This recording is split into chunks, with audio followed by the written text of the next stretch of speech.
오늘의 영상을 끝까지 보고 오늘부터 실천해서 건강한 노년 생활을 보냅시다. 실천하는 여러분이 되길 응원합니다.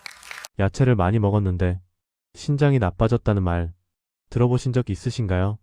대부분 이렇게 말합니다. 그게 말이 돼. 야채는 몸에 좋은 건데 그래서 더 위험합니다. 아침에 장 보러 가면 이 생각부터 합니다. 고기는 이제 줄여야지. 짜게 먹으면 안 되지. 그래도 야채는 많이 먹어야지. 그래서 반찬 접시 절반을 야채로 채웁니다. 나물, 샐러드, 푸성기, 그리고 속으로 이렇게 말합니다. 나는 그래도 관리하고 있다. 60대 이후 정말 많은 분들이 이렇게 드십니다. 여기서 한 번만 생각해 보세요. 건강을 망칠 거라고 생각되는 음식과 절대 의심하지 않는 음식, 어느 쪽을 더 자주 먹게 될까요?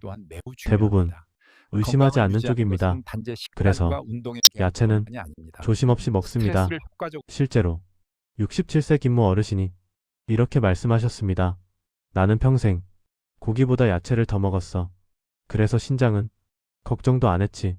그런데 정기검진에서 이 말을 들었습니다. 신장 수치가 생각보다 많이 떨어져 있습니다.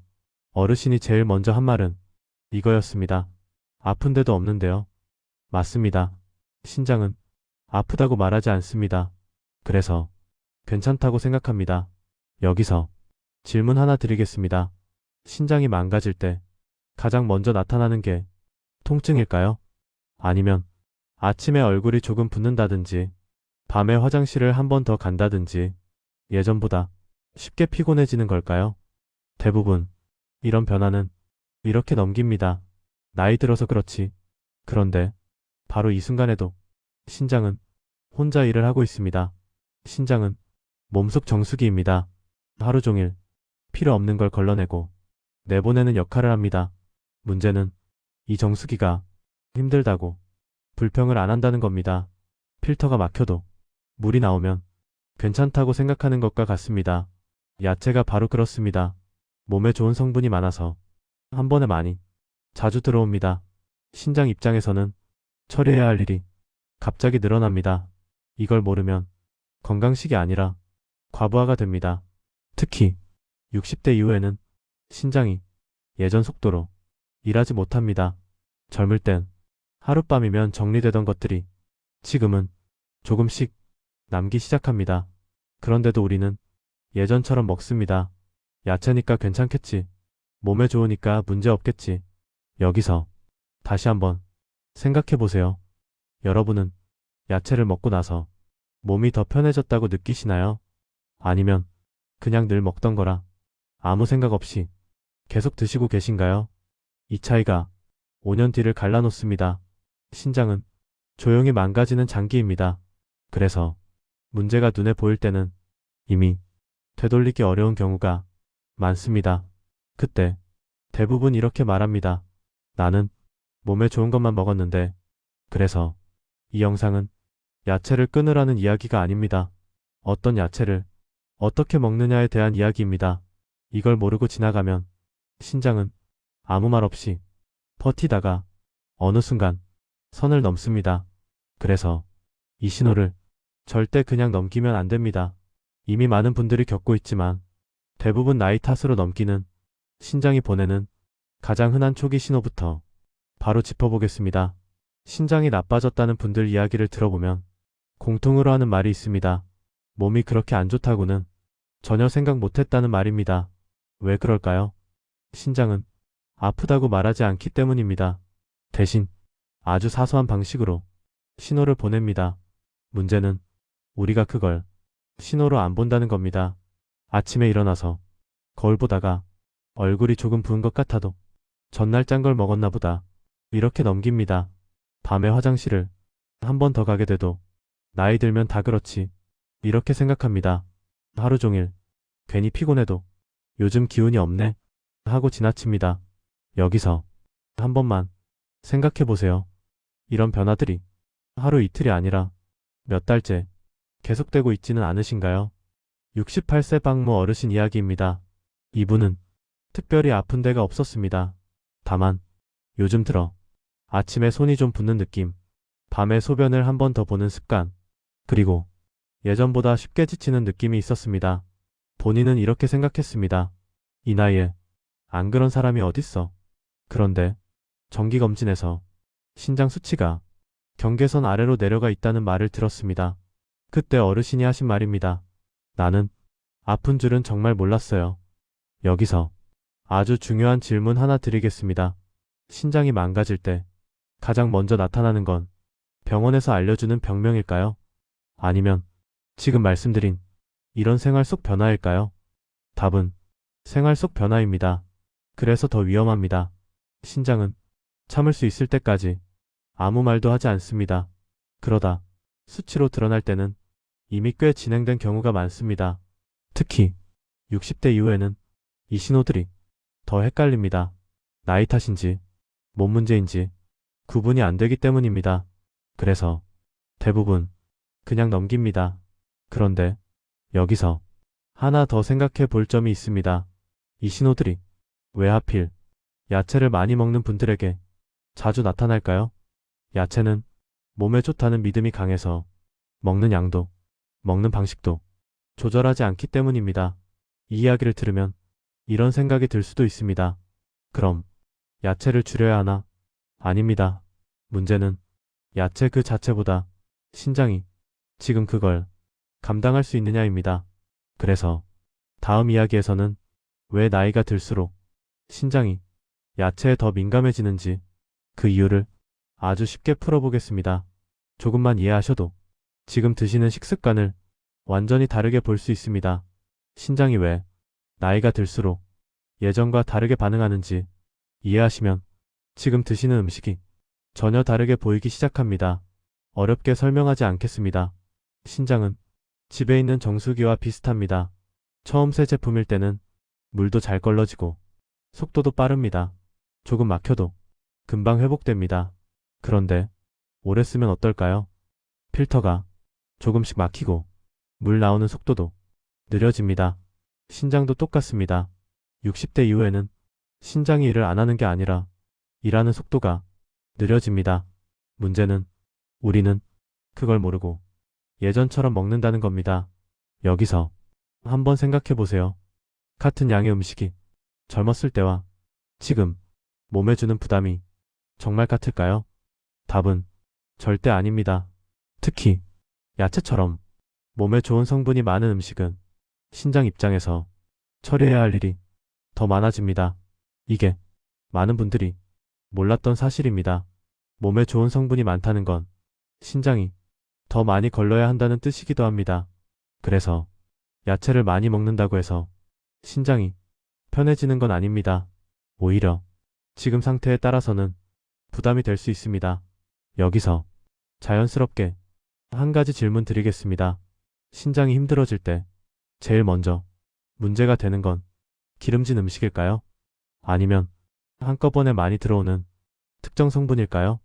정답은 한꺼번에 많이 들어오는 특정 성분입니다. 그래서 야채도 먹는 양과 방식이 아주 중요해집니다. 이제 여기서 작은 행동 하나만 떠올리시면 됩니다. 야채를 먹을 때 첩실을 가득 채우는 대신 조금만 덜어내는 것. 이 작은 차이가 신장에는 큰 차이가 됩니다. 아직 어떤 야채가 문제인지 말씀드리지 않았습니다. 이해부터 하셔야 거부감 없이 받아들이실 수 있기 때문입니다. 이제 다음 이야기에서는 신장을 특히 힘들게 하는 야채들을 하나씩 짚어보겠습니다. 건강식이라고 믿고 매일 드시는 것들 중에도 조심해야 할 게 분명히 있습니다. 이제부터 드리는 이야기는 조금 불편할 수 있습니다. 왜냐하면 지금까지 몸에 좋다고 믿고 아무 의심 없이 드셔온 야채 이야기이기 때문입니다. 하지만 신장 입장에서 보면 이 야채들이 가장 힘든 음식이 되는 경우가 생각보다 많습니다. 먼저 한 가지 장면을 떠올려 보세요. 밥상 위에 늘 빠지지 않고 올라오는 반찬, 건강식이라고 불리는 그 나물. 많은 분들이 이렇게 생각합니다. 야채는 많이 먹을수록 좋다. 그런데 신장에는 많이 먹을수록 부담이 되는 야채가 분명히 있습니다. 첫 번째 이야기부터 드리겠습니다. 시금치입니다. 시금치는 몸에 좋다고 알려진 대표적인 야채입니다. 철분도 많고 눈에도 좋다고 해서 자주 드시는 분들 많습니다. 그런데 신장 입장에서는 이 시금치가 꽤 부담스러운 야채가 될 수 있습니다. 이유는 시금치 안에 들어있는 특정 성분 때문입니다. 이 성분은 몸 안에서 찌꺼기처럼 남기 쉬운데 신장이 그걸 걸러내야 합니다. 젊을 때는 큰 문제가 안 됩니다. 하지만 60대 이후에는 이 찌꺼기가 몸 안에 조금씩 쌓이기 시작합니다. 여기서 한번 생각해 보세요. 여러분은 시금치를 한 달에 한두 번 드시나요? 아니면 거의 매주 반찬으로 드시나요? 만약 자주 드신다면 신장은 그만큼 자주 일을 해야 합니다. 두 번째 이야기입니다. 나물 종류입니다. 고사리, 도라지, 취나물, 이런 나물들 명절이나 평소 반찬으로 참 많이 드십니다. 특히 씹는 맛도 있고 포만감도 있어서 밥을 줄이는 대신 나물을 더 드시는 분들도 많습니다. 그런데 이 나물들이 신장에는 생각보다 거친 음식이 될 수 있습니다. 섬유질이 많다는 건 장에는 도움이 되지만 신장에는 처리해야 할 부산물이 늘어난다는 뜻이기도 합니다. 특히 한 번에 여러 가지 나물을 많이 드시는 날 신장은 쉴 틈 없이 일을 하게 됩니다. 여기서 질문 하나 드려보겠습니다. 밥은 반 공기로 줄이면서 나물은 2접시, 3접시 더 드신 적은 없으신가요? 그게 바로 신장이 가장 힘들어하는 순간일 수 있습니다. 세 번째 이야기입니다. 샐러드입니다. 특히 생으로 먹는 샐러드. 요즘은 건강을 위해 저녁 대신 샐러드를 드시는 분들도 많습니다. 가볍게 먹는 것 같지만 신장 입장에서는 꼭 그렇지 않습니다. 익히지 않은 야채는 몸 안에서 처리하기가 더 어렵습니다. 씹고 소화하고 걸러내는 과정에서 신장이 더 많은 일을 하게 됩니다. 특히 드레싱까지 곁들이면 부담은 더 커집니다. 여기서 한 번만 솔직하게 생각해 보세요. 샐러드를 먹고 나서 몸이 더 가벼워졌나요?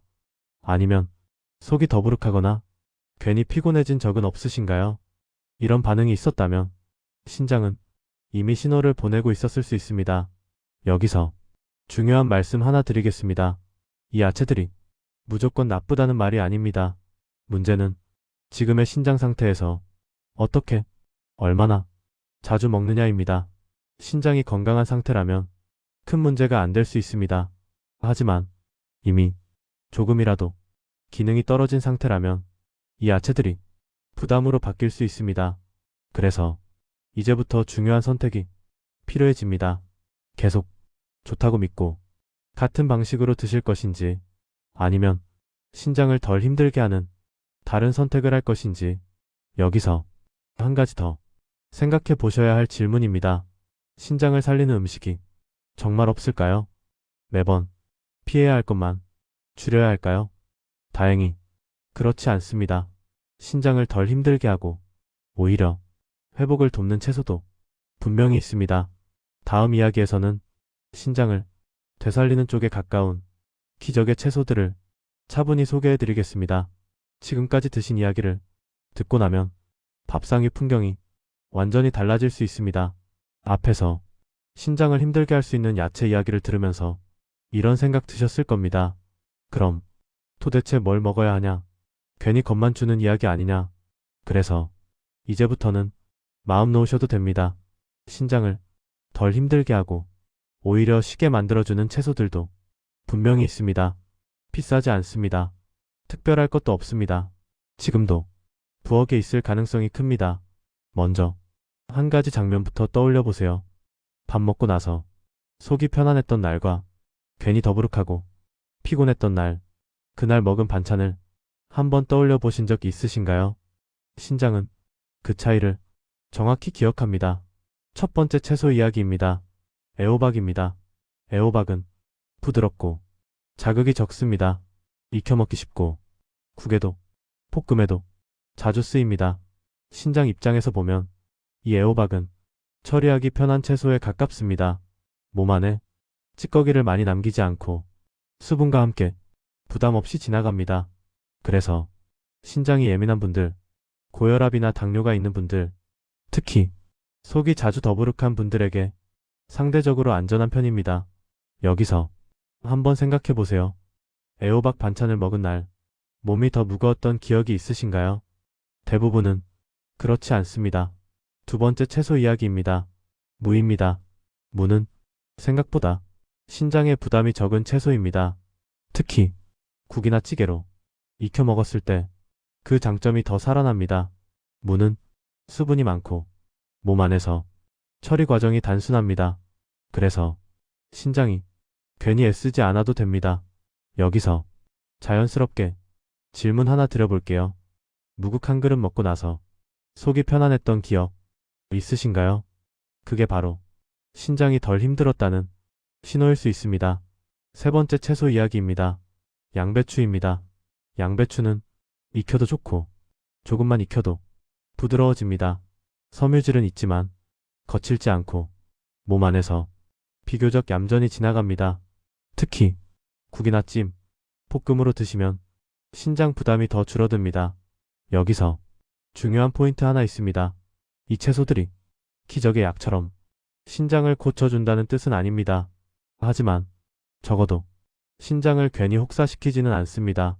이 차이가 아주 큽니다. 신장은 쉬어야 회복됩니다. 매일 힘든 음식만 들어오면 버티는 수밖에 없습니다. 반대로 부담이 적은 음식이 들어오면 그만큼 여유가 생깁니다.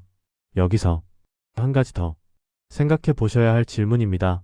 좋은 채소를 많이 먹는 게 좋을까요?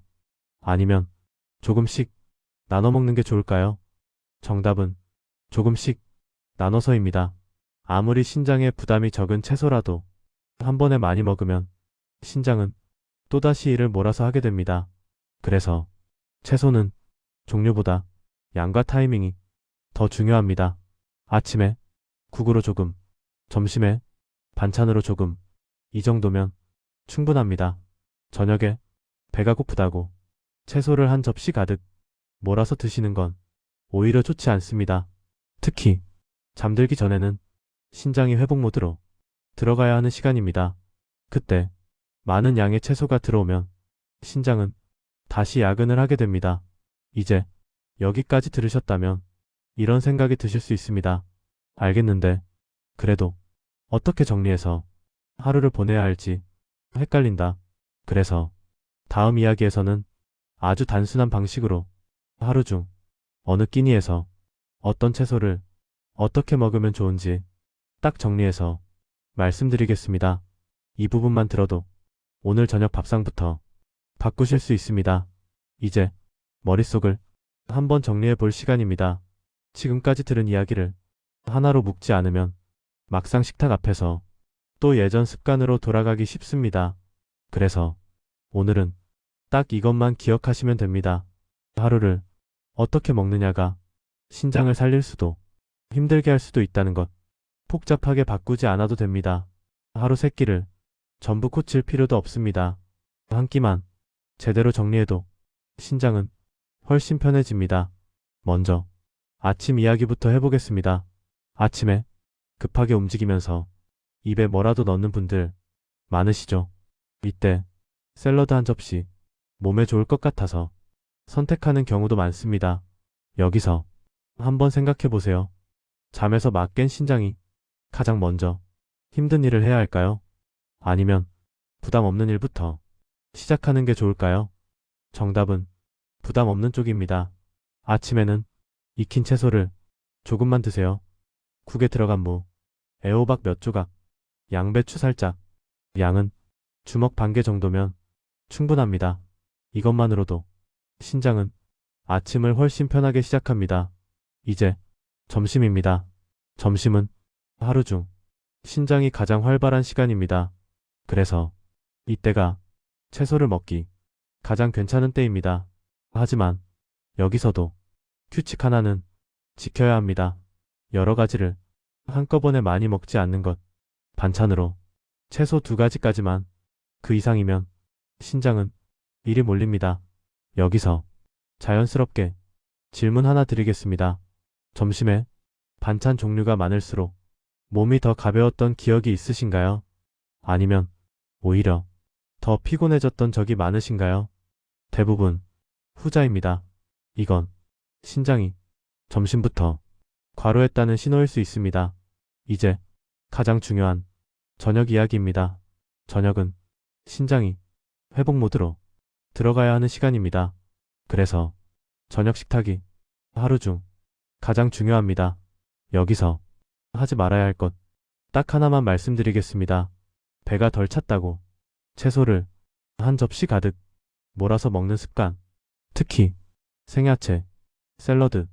이건 신장에겐 야근을 시키는 일입니다.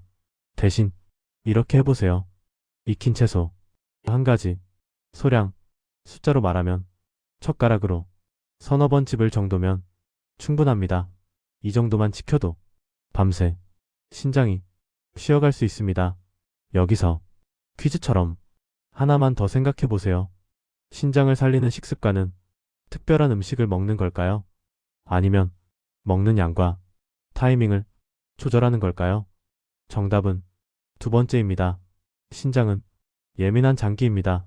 많은 걸 원하지 않습니다. 다만 한꺼번에 몰아넣지만 않아달라는 겁니다. 그래서 오늘부터 이렇게만 해보셔도 됩니다. 아침, 익힌 채소 조금. 점심, 채소 2가지까지만. 저녁, 채소는 1가지. 아주 소량. 이 루틴이면 신장은 확실히 편해집니다. 여기까지 들으셨다면 이런 생각이 들 수 있습니다. 이렇게 먹으면 과연 차이가 있을까? 내 차이가 납니다. 바로 다음 날은 느낌이 애매할 수 있습니다. 하지만 일주일, 한 달, 이렇게 지나면 아침 붓기, 밤 화장실 횟수, 이유 없는 피로감에서 조금씩 변화가 옵니다. 이건 약이 아니라 부담을 덜어준 결과입니다. 이제 마지막으로 정리만 남았습니다. 오늘 선택이 앞으로 어떤 시간을 만들어낼지 다음 이야기에서 차분히 정리해드리겠습니다. 여기까지 차분히 들으신 분이라면 이미 하나 느끼셨을 겁니다. 신장은 특별한 약으로 살리는 장기가 아니라 매일의 선택으로 지켜내는 장기라는 것. 오늘 팝상에서의 선택이 오늘로 끝나는 게 아니라 1년 뒤, 5년 뒤 결과로 돌아온다는 것. 다시 한번 핵심만 정리해 보겠습니다. 신장을 힘들게 하는 야채는 몸에 나쁘다기보다 지금의 신장 상태에 부담이 되는 방식으로 먹고 있었다는 점. 신장을 덜 힘들게 하는 채소는 기적의 음식이 아니라 신장이 쉬어갈 수 있게 도와주는 선택이었다는 점. 그리고 가장 중요한 건 무엇을 먹느냐보다 어떻게, 언제, 얼마나 먹느냐였습니다. 여기서 잠깐 이 질문 하나만 스스로에게 던져보셔도 좋겠습니다. 오늘 저녁 나는 신장을 쉬게 할 선택을 할까요? 아니면 또 한번 버티게 할 선택을 할까요? 이 질문 하나가 앞으로의 시간을 완전히 바꿉니다. 신장은 한번 망가지면 회복이 쉽지 않은 장기입니다. 하지만 아직 여유가 있을 때 부담을 줄여주면 속도를 늦출 수는 있습니다.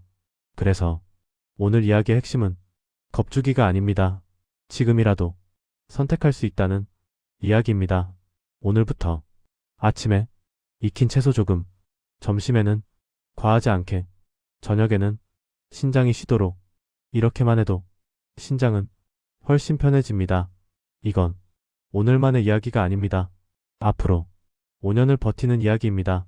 혹시 아침에 얼굴이 자주 붓는다, 밤에 화장실을 자주 간다, 이유 없이 피곤하다, 이런 날이 있다면 오늘 영상 다시 한번 꺼내 들어보셔도 좋습니다. 그래서 이 영상은 나중에 다시 볼 수 있게 저장해 두시길 권해드립니다. 부모님, 배우자, 주변에 신장이 걱정되는 분이 있다면 조용히 이 영상 한번 공유해 주셔도 좋겠습니다. 다음 영상에서는 신장을 더 빠르게 망가뜨리는 음식 조합, 같이 먹으면 특히 위험해지는 경우를 이야기로 풀어드릴 예정입니다. 도움이 되셨다면 구독과 좋아요로 함께 해주세요. 여러분의 선택이 오늘보다 조금 더 편한 내일로 이어지길 바랍니다.